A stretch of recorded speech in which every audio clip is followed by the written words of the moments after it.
Good morning, everybody, and today is the full moon, so I thought what a better day than to start the full moon, dark moon, astrology, magic energy, sharing. So I have for a long time written spells and meditations and just different kind of things for the full moon and the dark moon, and it has been a very, very rewarding project to work on. I've loved doing it. I'm definitely going to continue to do that, and I've just been trying to figure out how to share that information and what it was going to look like and where I was going to go from here. And right here, hello, for all of the people on the internet. Okay, anyways, so we are going to talk about the energy that's going on right now, magically and everything. And I think as I go through some of this, some of the things that are happening in the world right now will start to make kind of more sense. So, first and foremost, today is the strawberry moon. If you don't know why it's called the strawberry moon, it is because now is the time for strawberries. And when they really start to ripen, this morning I collected strawberries with my kids, and the bowl we brought out was not big enough. They're in abundance. It's very exciting. So that's why we call it the strawberry moon. It's not because it's pink or because it looks like a strawberry or whatever weird things that you've heard. It's really because this is when all of the strawberries are ready to pick. So if you know where some wild strawberries are, that's a great time to go look for them. Or if they're in your garden, I would go out and look if you haven't started looking. There's probably definitely some red strawberries, and they're great for this full moon. It's also the last full moon of spring. The solstice is coming soon, so we'll have summer, and this is that last really fairy spring moon with the strawberries. It's a great time to leave out some offerings. The fairies really like strawberries and milk, strawberries and honey, milk and honey, any kind of those variations. And then let's see. Okay, so the moon is full today at 1:12 Mountain Standard Time where I am, so that's like 3 o'clock in New York and on the East Coast, and sometime later in the day over there in California. Earlier in the day, I always get confused. Anyways, so there's also an eclipse today. Unfortunately, that eclipse will not be visible in the United States. It will be visible for those who are in Africa, the Middle East, Asia, South Asia, Australia, Japan, and it'll start, I believe it said, at 3:12 Greenwich time, or what is that, UTC? I think it's also called Greenwich time. I'm probably way wrong on that. Let's see. I think it's like 4 something other time. Anyways, at some point this afternoon in those other countries, right around the time of the... So, I mean, it technically starts... Okay, so what happens is when the moon gets full today, it's going to also move into the shadow of the Earth, which is going to cause this lunar eclipse. So, it'll start at 3 o'clock-ish Eastern Standard Time, and it'll last about 2.5 hours. If you're in those places, it'll be great to see. If not, it's happening over there. Let's see. Okay, so the strawberry moon is also in Sagittarius, and Sagittarius brings an energy that is very honest. This energy of Sagittarius is very noble, it is very honest, it's very forthcoming, and often really forthcoming, and more than we actually want to hear. And so sometimes it can be kind of harsh to deal with, but the softening of the strawberry moon will help. And he's my big whiny doggy. He said, I don't want to be outside anymore. So, the energy of Sagittarius is very, very honest, and it's likely to just kind of be in your face and tell you what it is that it thinks that you need to hear. And like I said, the strawberry moon will kind of help soften that. But this is a great time to do divination, to do some inward meditation, some introspection, some reflection, stuff like that. The energy right now is going to be really honest, and it's going to come back to you very honest. And so it might not necessarily be something that you're ready to hear, that you want to hear, but it's something that you need to hear. So this is a great time to do that kind of divination. right now with the energy at whole is really reflecting. So let's get into that and let's talk about why. Oh wait, first, when you do your divination and you do your self-reflection and you do all of that, make sure that you journal everything. I found a journal that I wrote like in 2008, and as I was reflecting on things I'm going through now, and I was reading my journal from 2008, some of those things that are things that I was reflecting on then, and it helped me to really see the cycle of things that have happened again and again and again and again. But without that journal entry, I wouldn't have had the validation of knowing, like, you think it and you're like, is this really happening again? Or is this just, but really, no, it was happening again. So I just saw, but through my journaling, it really helped that. So I always recommend to everyone journal, especially when you're doing self-reflection or any kind of divination. So make sure that you write it down. So now, on to the reflective energy happening right now. So I feel like to start, we have to talk about planets in retrograde, and there are always naysayers out there who are like, that's an optical illusion. Well, the moon changing shape is also an optical illusion. I don't know what else to say. It's just, yes, these things are an optical illusion, but they also have to do with the alignment of the earth and the sun and the moon and the planets and all of these different energies. And so it's not technically moving backwards through our sky, but it is moving in an alignment with our planets that makes it look backwards, but it also changes the energy because of the angles of the earth and the angles and where those energies, I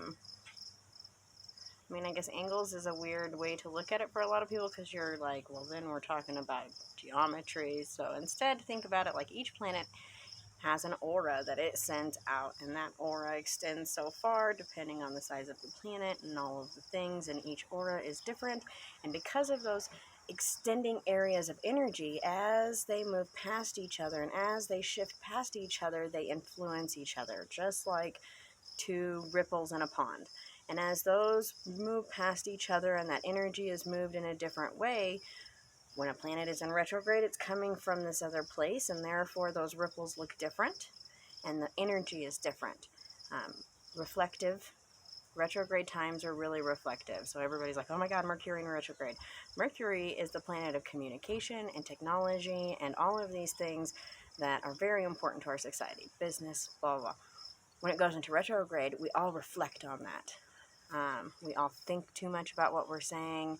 We just think and think and think, and we really look at it and we're reflecting, and that can be challenging. And if you don't use it as a time of learning, it can be kind of destructive, because you just sit there and you're like, oh, all this stuff sucks. So anyways, let's move on to what's happening now, because Mercury is not in retrograde right now. We cannot blame Mercury. What we can blame is a nice set of retrogrades starting at beginning of May or mid-May. By mid-May, all of these planets were in retrograde. So Saturn, Jupiter, Venus, and Pluto. Saturn and Jupiter go into retrograde for long periods of time, so their energy is a little more subtle. It's more influenced when there are other planets in retrograde that are near it, and the other angles and where they sit, and they're all of those things. So right now, with all of these planets in retrograde, there's a lot of reflection going on. Saturn is the planet of truth. It is the planet of justice. It is the planet of karma. And it kind of has that energy. And so when it goes into retrograde, we start to see people, and we ourselves start to think about, our own karma. We start to think about the own consequences of our actions. And a lot of times you'll see people hyper-focus on those consequences, or you'll see people really think about their things or whatever. It just kind of depends on the person. I find that men find this one a little more challenging than women, because, if they don't feel successful in the things that they're doing, this is a time when they really they see the things that they do that are making it so they're not successful, and therefore that's a hard reflection. But anyways, so then we have Jupiter, and Jupiter has a great big energy. It's a really reflective energy. It has to do with spirituality and just this grand energy. And when it's in retrograde, it's a time when we really reflect on our own philosophies, our philosophical, what we believe philosophically and our spirituality. This is also a time when we start to question laws. And so in combination with Saturn, these two, when they come together, is when we see a lot of this questioning of the rules of society, our place in society, what we feel like should be happening. And like I said earlier, that kind of starts to resonate with what's happening right now, and not just in the United States, but all around the world. So next planet in retrograde is Venus, and actually this is the first planet because it's closer to the sun. But anyways, so Venus is in retrograde right now. Now Venus is the planet of love and relationships and connections. And when it is in retrograde, we really start to question those connections. We start to question the value of our friendships and the value of the relationships we're in. For the ones that have strength, this is a time when, good relationships build and bad relationships fall apart. And so again, with the reflective energy of the karma of Saturn and the reflective energy of your philosophical properties and all of these things kind of coming together, you might have noticed that somewhere in your life recently there might have been some loss of friendship. You might have questioned some kind of authority. You might have done something of that nature to where and caused some rockiness. And that rockiness is really influenced a lot by Pluto in retrograde, because Pluto is that changing of the cycle. It is the end of something and the beginning of something. It is moving into a new cycle and the end. And so it's like the void. I don't know. It's a unique energy. And you can't think of it as destructive, because a lot of times it's applied to destructive natures. But these things are a part of nature and they're important. And if we didn't have these things, then new life wouldn't come, because the cycle wouldn't continue. And so it's all part of this cycle. So with all of these planets in retrograde, we're seeing a lot of this thinking about what we're doing, thinking about who's telling us what to do, thinking about our own actions and our own philosophies and where we stand and our own principles, and change, making transitions and moving into something new. Now we're coming up on the solstice, so we have another grand transition coming. The solar energy is really strong, and that's going to bring a lot of energy to everything.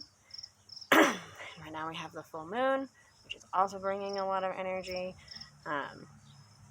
So all of this coming together makes this a great time for you to sit down and to reflect on your own principles, on your own morals, on your own beliefs, on the person you want to be, on who your ideal person is.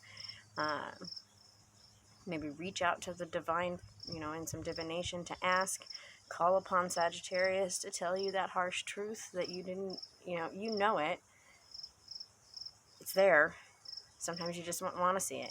Maybe you do have a little bit of racism in you, or maybe you are holding back and not doing the things that you need to do, or maybe you are doing things just to please the people around you, and you don't need to do that.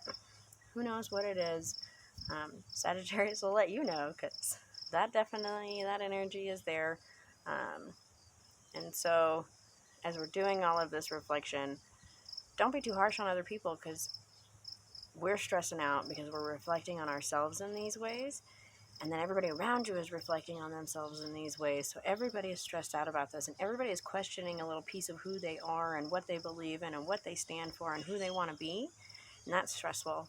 And so as you're doing that, and I'm doing that, and everybody else is doing that, and people who don't even realize that that's what they're doing are doing that, just remember to take a breath. Remember that everybody else is going through something too, and that even it might not compare to yours, it might not be the same as yours, it might be exactly the same as what you're going through, but everybody is going through something. And whether they like to think it or not right now, most people are questioning some point of who they are and what they believe in and what their practice is. And this Sagittarius moon is really going to illuminate that. I think that we're going to see a lot of harsh truths. But hopefully the strawberry moon will help soften that. And the fairies will come out and spread some love and not mischievous. We'll see. But anyways, I hope everybody has a beautiful full moon. I hope you can go out and pick some strawberries and enjoy some time in the sun and the moon. So, let's be.